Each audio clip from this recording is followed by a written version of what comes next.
నమస్తే, నేను సిరి.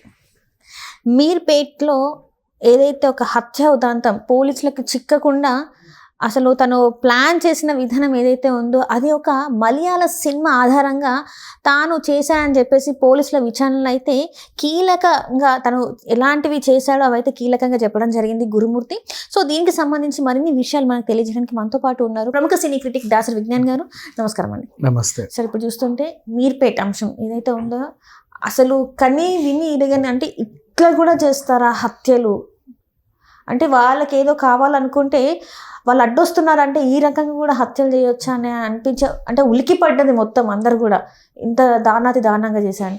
అయితే తను పోలీసుల విచారణ చెప్పింది ఏంటంటే ఒక మలయాళం సినిమా ఆధారంగా ఇవన్నీ నేను చేశానన్నట్టుగా తను వెల్లడించినట్టు బయటకైతే వార్తలు వస్తున్నాయి. ఇందులో ఎంతవరకు వాస్తవం ఉన్నాయి, అయినా ఏంటి అసలు ఇది? కథలు చెప్పే గురుమూర్తికి సిగ్గు లేదు, ఆ కథలు మాట్లాడుకునే మనకు అస్సలు లేదు. అరే నిజం చెప్తున్నా. ఎందుకంటే వాడు ప్రతిసారి ఏదో ఒక సినిమా స్టోరీ చెప్పేస్తున్నారు, ఆ సినిమా స్టోరీ బయటికి వస్తుంది, అందరూ అబ్బా అని రాసేస్తున్నారు. హైలీ ఇంపాసిబుల్ మా. ఇప్పుడు వాడు చెప్పింది సూక్ష్మదర్శిని, సరే మళ్ళీ సూక్ష్మదర్శిని దగ్గరికి వద్దాం.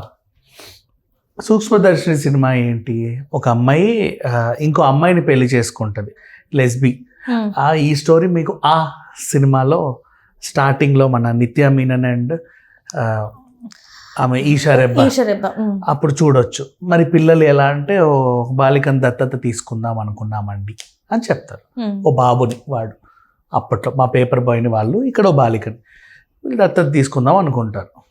ఈ విషయం నచ్చక తల్లి తన ఈ సోదరుతో కలిసి ఈమెను చంపేద్దాం అనుకుంటారు. చంపేసి ఇంట్లోనే ఒక చిన్నపాటి టబ్ లాంటిది, టెంపరీ టబ్ ఒకటి తయారు చేసి దాంట్లో ఈ గేమ్ చేంజర్ సినిమాలో అంజలి మునిగిపోయే లాంటి రసాయనాలు కలిపి పూర్తిగా శవమంతా అందులో కరిగిపోయిన తర్వాత కొంచెంగా ఫ్లష్ చేస్తా, లైట్గా ఫస్ట్ ఫ్లష్ చేసి అలా డ్రైనేజ్లో వదులుతూ ఉంటారు. బోన్స్ని కూడా మళ్ళీ కాల్చి పొడి చేసి ఇంకేదో చేసి చిన్నగా ఇదంతా ఒక 5-6 రోజుల ప్రాసెస్. ఇంకా పడుతుంది వాళ్ళకి, అయినప్పటికీ బోన్స్ కరగవు. పక్కింటి అమ్మాయి ఎవరో చూసి బాగా ఇదిగా చేసి వీళ్ళని పట్టిస్తే తప్ప అసలు విషయం తెలియలే. ఇది సూక్ష్మదర్శిని. ఓకేనా? ఇప్పుడు వీడు చెప్పిన స్టోరీ కూడా ఇదే అనుకుందాం. మళ్ళీ క్రానలాజికల్ ఆర్డర్.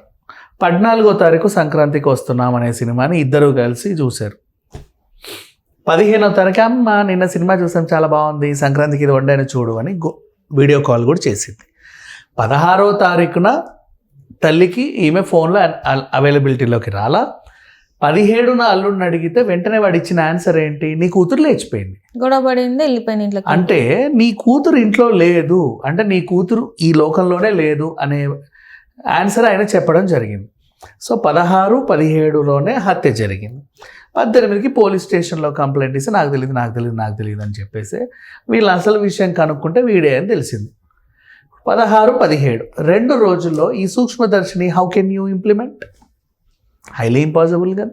అంటే ఏంటంటే తను చెప్పి అంటే విచారణలో బయటపెట్టిన నిజాలు అని చెప్పేసి కొన్ని బయటకు వచ్చినవి ఏంటంటే ఫస్ట్ తలని వేరు చేసి తర్వాత మిగతా బాడీని 3 పార్ట్స్గా విభజించి ఆ పార్ట్స్ని వాటర్ హీటర్లో ఉడికించి ఫ్లెష్కి ఫ్లెష్, మీట్కి మీట్ సపరేట్ చేసి తర్వాత ఆ ఫ్లెష్ని మిన్స్ చేసి స్టవ్ మీద కుక్కర్లో దాన్ని అప్పడాల్లాగా వేస్తే అవి చక్కగా కరిగి ఎండి ఏదో అద్భుతమైన ఆకారంలోకి వస్తే ఆ అద్భుతాన్ని నేను దంచి పౌడర్ చేశా. ఈ పౌడర్ని నేను అలా చల్లే. అంతేనా? ఈ ప్రాసెస్ అంతా అవ్వడానికి నీకు 16 and 17 సరిపోద్దా? లేదు, అసలు పాసిబుల్ అవ్వదు. నౌ ఇప్పుడు ఇక్కడ ఇంకొకటి 16 and 17కి ఇది చేశానని వీడు చెప్పాడు కదా, ఎలా చేసావరా అంత ధైర్యంగా అని అడిగితే దానికంత ముందు డెమో చేశాను కుక్కని చంపి అన్నాడు. రైట్? అవునా? ఇప్పుడు సరే, ఇంకా మనం మాధవి దగ్గరకు వద్దు, కుక్క విషయానికే వద్దాం. కుక్కని ఇలా చేయడానికైనా సరే 2 days 3 days టైం పట్టదు. కుక్కని వీడు చంపడం నిజం, ముక్కలు నరకడం నిజం, తల కాల్చడం నిజం, ఆ పార్ట్లని కవర్ సంచిలో తీసుకొని అటు ఇటు చూసుకుంటూ ఎక్కడో వెళ్ళి పడేయడము నిజం, పైన వాళ్ళకి కింద వాళ్ళకి అదే స్మెల్ రావడం నిజం, ఇంటికి వచ్చిన పిల్లలు 17వ తారీఖున ఇంటికి వచ్చిన పిల్లలకి అదే స్మెల్ రావడం నిజం. ఓవరాల్గా జరిగింది తతంగం. ఓకేనా? మరి మాధవి రైట్. మీరు అంటే ఇప్పుడు చెప్పింది మీరు ఇదంతా జరిగింది కుక్కని చేసిందని చెప్తున్నారు. మరి మాధవి ఏమైంది? కానీ ఆనవాళ్ళు ఉన్నాయని చెప్తున్నారు కదా, మాధవి బ్లడ్ హెయిర్ దొరికిందని. ఇప్పుడు మాధవి ఆనవాళ్ళు ఎక్కడున్నాయి చెప్పనా? ఏ రోజు అయితే నువ్వు దాంతో తిరుగుతున్నావా అన్నప్పుడు అవునే తిరుగుతా, నువ్వుకేంటి నాకేంటి అని అన్నప్పుడు తాళి తీసి మొహానికి వేసి కొడితే ఎంత ధైర్యమే నీకు అని చెప్పి తల తీసి గోడకేసి కొట్టాడు. అప్పటి బ్లడ్ శాంపిల్స్ ఆ గోడ పైన ఉన్నాయి. అది నీకు ఇన్ఫ్రారెడ్ కెమెరాలో బ్లూరేస్లో కనిపిస్తే దాని శాంపిల్ తీసావు. స్టవ్ దగ్గర ఒక వెంట్రుక కాలినట్టు ఉంది. అది కుక్కదో మనిషిదో నీకు తెలియదు, దాన్ని వదిలి అది కుక్కదే, దాని నుంచి రాదు నీకు మాధవి.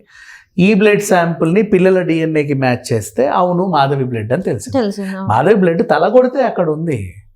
మనిషిని చంపిన శరీరం ఏది, చంపిన ఆనవాళ్ళేవి? నీకు బ్లడ్ రావాలంటే నేను చంపాల్సిన అవసరం లేదమ్మా, అవునా? అది కథ. మాధవి ఎక్కడా ఇప్పుడు చెప్పు. అంటే ఇదంతా ప్రాసెస్ జరగలేదు. ఎలా అవుతుంది? అప్పడాలు పెట్టావు ఎప్పుడైనా? ప్రతి సమయంలో పెడుతూనే ఉంటాం. పెట్టావు కదా, ఇప్పుడు నీ అప్పడాల దగ్గరకు వస్తా. ప్రాసెస్ చెప్పు. ఫస్ట్ ఏం చేస్తావు? పిండిని ఉడికిస్తాం. ఉడికించిన తర్వాత ఎంత టైం పడుతుంది? చాలా టైం పడుతుంది. చాలా ఇది ఉడికేయడానికి, పిండి ఉడికేయడానికి అంటే ఇంగ్రీడియంట్స్ బట్టి ఉంటుంది. అది ఒక్కొక్కదానికి ఒక్కొక్కటి. తర్వాత వస్త్రం పరిచావు, పైన ఒక్కొక్కటి చిప్పేసావు. ఎన్ని రోజులకి ఎండాయి నీకు? చాలా 1 వీక్ టైం పడుతుంది ఈజీగా. అప్పడాలే? అవును. బియ్య పిండే అండ్ మినప్పిండే, అవునా? పిండి జస్ట్ పిండి ఎండడానికే నీకు 1 వారం రోజులు పడితే మాంసానికి ఎన్ని రోజులు పడుద్ది మా? నెక్స్ట్ అదే ఊర్లలో ఉప్పు రాసి చేపలను ఎండబెట్టడము చూసాం, ఉప్పు రాసి మాంసాన్ని ఎండబెట్టడం చూసాం. దానికి కూడా చాలా టైం పడుతుంది. 1 నెల రోజులు కాపాడుకుంటారు ఏ పక్షి గిక్షి వచ్చి చూసి ఎండ పెట్టి అప్పటికీ ఎండి చేపదు అయినా సరే పౌడర్ అవ్వదు అసలు. ఇప్పుడు ఎండు చేపలు ఎండు చేప కొన్నా కూడా అది ఎండదు, పచ్చిగానే ఉంటుంది, నీకు పౌడర్ అవ్వదు. మరి మాధవి ఎట్లా అంత ఈజీగా అప్పడం అయిపోయింది, అంత సింపుల్ గా క్రష్ అయిపోయింది? ఇది డ్రైయర్ పెట్టి మొత్తం దాన్ని ఎండ పెట్టారని కూడా. ఇప్పుడు డ్రైయర్ దగ్గరికి వస్తాం మళ్ళీ, అక్కడికే ప్రతిదాని దగ్గర ఆన్సర్ ఉంది. ఇప్పుడు ప్రాసెసింగ్ ఇలాంటివి fish wafers, prawn wafers, crab chips, non veg chips ఉంటాయి మార్కెట్లో, నాన్ వెజ్ చిప్స్ కూడా ఉంటాయి. వాటి ప్రాసెసింగ్ నువ్వు యూట్యూబ్లో చూసినా సరే అవి హెవీ మిషన్స్ మీద వేడి చేసి అప్పడం చేసి ఆ ప్రాసెస్ కూడా నీకు 3-4 రోజులు పడుతుంది. That is also highly impossible. It's meet. ఒప్పుకోకపోయినా మీట్. ఏమో మిగతా వాళ్ళు ఎప్పుడు మనిషిని చంపి తినలేదు, వాళ్ళకి తెలియదు ఆ స్మెల్లు. కానీ it takes time, lot of time. అంత సింపుల్ కాదు, అంత ఈజీ కాదు. అంటే ఇప్పుడు గురుమూర్తి చెప్పేది అంతా అవుట్ అండ్ అవుట్ ఫేక్. మనం ఓ రోజు దృశ్యం కథ వింటాము, ఓ రోజు సూక్ష్మదర్శిని విన్నాము. రైట్. ఈ 2 సినిమా స్టోరీలు పక్క పెడితే మరి గురుమూర్తి వైఫ్ వెంకట మాధవి ఎక్కడ మాయం చేశాడా? మాధవి ఎక్కడ ఉంది మా? ప్రాణాలతోనే ఉంది, అందుకే స్మెల్ రావట్లా. దాచాడు, ప్రాణాలతోనే ఉంది మాధవి. సో ఎవరైతే అఫైర్ పెట్టుకుందో అమ్మాయి దగ్గర దాచి పెడితే నువ్వు ప్రాణాలతో ఉంటే నువ్వు స్మెల్ రావు. నీ ప్రాణం పోతేనే కదా, నువ్వు కుళ్ళిపోతే కదా స్మెల్ వచ్చేది. నువ్వు ప్రాణంతో ఉంటే నీకు స్మెల్ రాదు. ప్రాణంతో ఉంది మాధవి, అదే ఇంట్లో ఉంది. అది G+2 ద్వారకామయ నిలయం. ఆ ఓనర్ ఎప్పటి నుంచో బెంగళూరులోనే ఉంటున్నాడు అంట. 2 నెలల నుంచి వాడు రావట్లా. పైన కూడా అన్ని తాళాలే, వీళ్ళే ఉంటుండ్రు హ్యాపీగా. ఇది ఓవరాల్గా జరిగేది. వీడికి అన్ని ఆప్షన్స్ ఉన్నాయి. ఏ వాటర్ ట్యాంక్లోనో నీళ్ళన్నీ తీసేసి, ఫర్ ఎగ్జాంపుల్ వాటర్ ట్యాంక్ ఉంటుంది, నీళ్ళన్నీ తీసేస్తే అదొక ఇల్లు. అందులో మనిషిని ప్రాణంతో పడుకోబెట్టి కూడా ఉండొచ్చు, ఇంజెక్షన్స్ వేస్తా. వీడికి ఇంత తెలివితేటలు ఉంటే ఐ డోంట్ నో. ఎందుకంటే ఎక్స్ ఆర్మీ కాబట్టి మేబీ ఏమైనా తెలిసే ఉండొచ్చు చాలా వరకు. సో మొత్తానికి కదలని మెదలని స్థితిలో ఆమెను ఇలా పెట్టేసి జస్ట్ తిండి పెట్టుకుంటూ కూడా ఆమెను ఉండొచ్చు. ఆమె డబ్బా బాది ఎవరిని పిలవలేదు, గొంతులోంచి అరిచి ఎవరిని పిలవ, ఇలాగే ఉంటుంది. అలాంటి పొజిషన్లో ఎక్కడైనా పెట్టామేమో, స్మెల్ రాదు, చచ్చిపోలేదు కాబట్టి. సో ఇప్పటి వరకు గురుమూర్తి అన్ని సినిమా కథలు చెప్తున్నారు కానీ వాస్తవం అయితే అది కాదు. బికాజ్ టైం లేదు, అంత టైం ఎక్కడిది? నువ్వు నీకున్న 16-17 ఒకటి నువ్వు ఏం చేద్దామని ఆలోచించడానికే సరిపోద్ది. ఇన్ కేసు నువ్వేమైనా చేస్తే భయపడడానికే సరిపోద్ది. నువ్వు ఇంత రెసిపీ వండుకుంటూ ఇట్ట హలీం చేసుకుంటూ కుదరదు. అమ్మ మాటల్లో వరుసకు హలీం వచ్చింది. హలీమే పొద్దున్న నుంచి రాత్రి వరకు వండుతా ఉంటే రాత్రికి రెడీ అవుతుంది, తెలుసు కదా. మరి అయినప్పటికీ కూడా ఎలా అంత సింపుల్? అంటే పోలీసులు నిజంగానే పిచ్చోళ్ళని చేస్తున్నాడా? ఒక రకంగా 100%. వాళ్ళ దగ్గర వేరే ఆధారాలు లేక వీడు చెప్పిందే రాసుకోవాల్సి వస్తుంది, చచ్చినట్టు రాసుకోవాలి, ఎందుకంటే వేరేది లేదు. ఇది కాదు అని నువ్వు ఎస్ఐ నేను, ఇది కాదు ఇంకోటి జరిగింది, మరి మీరే చెప్పండి సార్ ఏం జరిగింది తెలియదు. ఎంత కొట్టు ఎంత తిట్టు ఇదే చెప్తున్నాడు స్టోరీ, ప్రిపేర్ అయ్యి నువ్వు 3rd డిగ్రీ ఇచ్చినా ఇదే స్టోరీ చెప్తున్నాడు. సో మొత్తానికి కానీ ఇది ఇంప్లిమెంట్ అవ్వడం అసాధ్యం. కావాలంటే సవాల్ చేస్తాడు, కావాలంటే మీరు ఒక మనిషిని చంపి తెచ్చి నేను చెప్పిన ప్రాసెస్ చేయండి, అవుతుందో కాదో నేను చూపిస్తాను. ఈ ప్రాసెస్ వచ్చి ఇంకో మనిషిని చంపి చూస్తావా, ఇంకొక కుక్కని చంపుతావా, ఎవరు అనుకుంటారు? నువ్వు చెప్పిందే రాసుకోవాలి. But it is highly impossible. నువ్వు ఎన్ని రసాయనాలు తెచ్చినా హైలీ ఇంపాసిబుల్. అంత ఈజీ కాదు కదా, వీరి రసాయనాలు దొరకడం బయట అంత ఈజీ కాదు. అండ్ ఇంకొకటి, ఈ ఇస్తారు రసాయనాలు కూడా ల్యాబ్ల వాళ్ళకే ఇస్తారు. నువ్వు వెళ్ళి నాకు 2 బకెట్ల రసాయనం కావాలంటే కూడా ఎవడు ఇవ్వరు కదా, అది కూడా కదా.